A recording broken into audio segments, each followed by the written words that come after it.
बादशाह की कहानी किसी जमाने में एक ताकतवर बादशाह था जिसकी सल्तनत दौड़ दौड़ तक फैली हुई थी। उसके महल सोने से जगमगाते थे और सिपाही फौलाद की तरह मजबूत थे। लोग उसे एक अजीम बादशाह कहते थे, मगर वो खुद को सबसे बड़ा समझता था। एक दिन एक फकीर महल के दरवाजे पर आया और बोला, अय बादशाह, क्या मैं तुमसे एक सवाल पूछ सकता हूं? बादशाह ने गुरूर से कहा, पूछो, मगर याद रखो मैं इस दुनिया का मालिक हूं। फकीर मुस्कुराया और बोला, अगर तुम सबके मालिक हो तो बताओ, तुम अपने साथ क्या ले जाओगे जब वक्त तुम्हें यहां से ले जाएगा? बादशाह खामोश हो गया। उसने कभी उस सवाल के बारे में नहीं सोचा था। इसी रात वो अपने सोने के बस्तर पर सो न सका। उसे अपनी ताकत, खजाने और ताज सब बेमानी लगने लगे।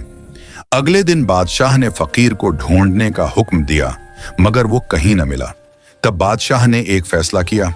उसने अपनी दौलत अवाम में बांटनी शुरू कर दी, इंसाफ को अपना शियार बनाया और गुरूर को दिल से निकाल दिया। वक्त गुजरने के बाद लोग उसे एक अजीम बादशाह नहीं बल्कि एक अच्छा इंसान याद करने लगे। सबक: असल बादशाही ताज या ताकत में नहीं बल्कि आजिजी और नेकी में होती है।